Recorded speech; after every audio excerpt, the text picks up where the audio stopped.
Bayangkan bangun di pagi hari, tapi langit tetap gelap. Matahari seperti lenyap, udara dingin menggigit meski seharusnya musim panas.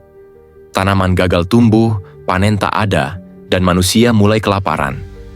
Tidak ada perang, tidak ada meteor, tapi dunia perlahan runtuh oleh sesuatu yang tak terlihat. Tahun itu adalah 536 Masehi, dan banyak ilmuwan menyebutnya sebagai tahun terburuk dalam sejarah manusia. Tidak karena peperangan besar, tapi karena dunia tiba-tiba memasuki kegelapan yang mengerikan, secara harfiah dan simbolis. Catatan dari Irlandia, China, hingga Bizantium menyebut matahari tidak bersinar selama berbulan-bulan. Hujan es, kabut tebal, dan langit gelap siang hari menjadi normal. Kelaparan meluas, ekonomi runtuh, dan wabah mematikan muncul hanya beberapa tahun kemudian. Dalam video ini, kita akan menyelami tahun yang dilupakan ini. Tahun ketika dunia nyaris berakhir, dan hanya segelintir orang yang tahu kenapa. Apa yang sebenarnya terjadi di tahun 536 Masehi? Dan apakah bencana global seperti ini bisa terjadi lagi? Semuanya bermula tanpa peringatan.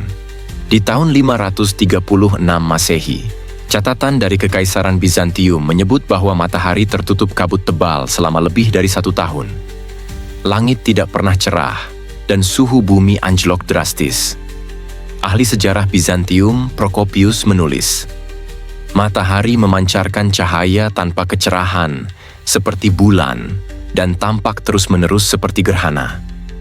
Sementara itu, catatan Irlandia menyebutkan kegagalan panen besar-besaran. Penelitian ilmiah modern menunjukkan bahwa letusan gunung berapi besar di Islandia atau Amerika Utara memuntahkan abu vulkanik ke atmosfer.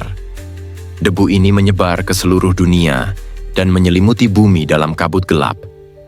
Temperatur global turun drastis hingga 2–2,5 derajat Celcius.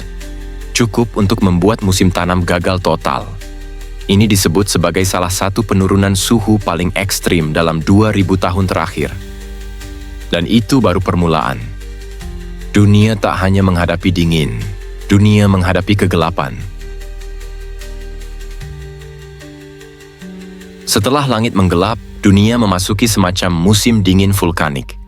Salju turun di bulan Juni, sungai membeku di musim panas, cuaca menjadi kacau dan tak bisa diprediksi. Di Tiongkok, salju tercatat turun di wilayah selatan yang biasanya hangat. Di Korea dan Jepang, kelaparan mulai menyebar karena tanaman tidak tumbuh. Di Timur Tengah, perdagangan berhenti dan populasi menurun. Eropa tidak lebih baik. Banyak catatan biara di Irlandia dan Inggris menyebut bahwa panen gagal selama 3 tahun berturut-turut. Wabah busuk tanaman menyebar, menyebabkan kelaparan yang meluas. Beberapa wilayah mengalami penurunan populasi ekstrim dengan catatan kematian masif dan desa-desa yang ditinggalkan. Di Amerika Selatan, suku-suku di Andes juga meninggalkan daerah tinggi mereka karena gagal bertahan dalam cuaca yang memburuk. Dan semua itu hanya karena dunia kehilangan sinar matahari selama lebih dari 1 tahun.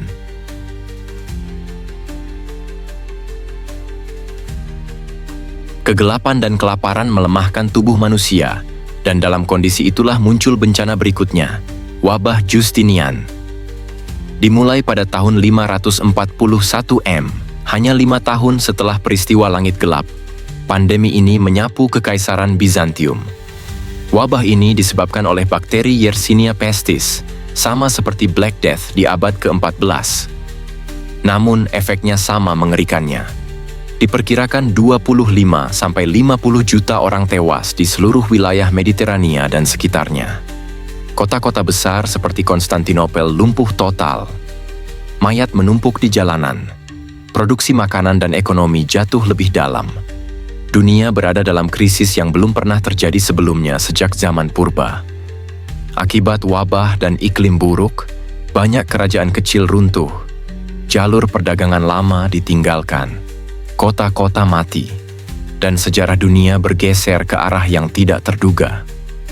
Apa yang terjadi pada tahun 536 bukan hanya bencana alam. Itu adalah awal dari sebuah era kegelapan.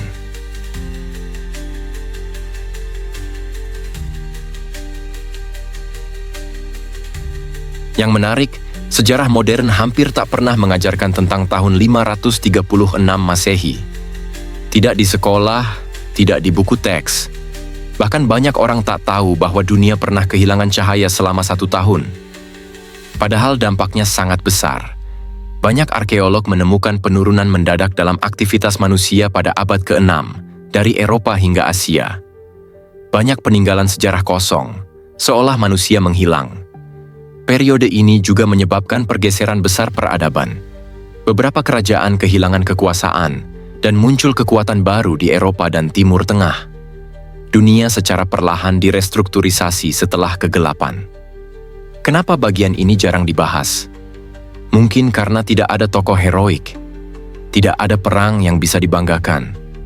Hanya kegelapan, kelaparan, dan penderitaan yang tidak ingin dikenang. Namun dalam keheningan tahun itu, terbentuklah dunia baru. Sebuah awal baru yang kita warisi sekarang.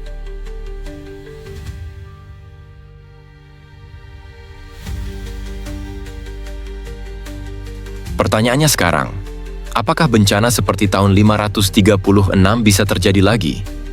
Jawaban singkatnya, ya. Letusan gunung besar seperti Tambora 1815 dan Krakatau 1883 menunjukkan bahwa debu vulkanik bisa memengaruhi iklim global. Letusan Tambora bahkan menyebabkan tahun tanpa musim panas di Eropa dan Amerika Utara.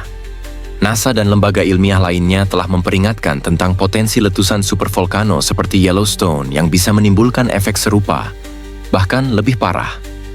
Dengan ketergantungan kita pada teknologi, pertanian massal, dan logistik modern, 1 tahun tanpa matahari saja bisa menghancurkan ekonomi dunia saat ini.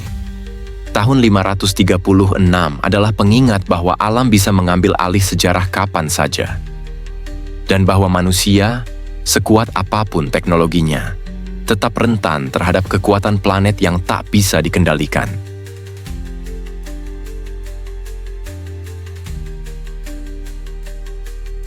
Tahun 536 Masehi mungkin tak masuk dalam daftar perang besar atau tokoh-tokoh penting dunia, tapi dampaknya menjalar ke seluruh peradaban, membentuk arah sejarah, dan meninggalkan luka yang hampir tak terlihat. Kita selalu menganggap sejarah dikendalikan oleh manusia. Tapi di tahun itu, alam mengingatkan bahwa ia bisa menghapus peradaban dalam diam, tanpa ledakan, tanpa invasi, hanya dengan menutupi matahari. Apa yang terjadi di tahun 536 Masehi adalah cermin bahwa dunia bisa berubah dalam sekejap, dan bahwa bagian tergelap dari sejarah kadang justru adalah yang paling dilupakan. Kalau kamu baru tahu tentang tahun ini, atau pernah membaca sumber lain yang menyinggungnya, tulis pendapatmu di komentar.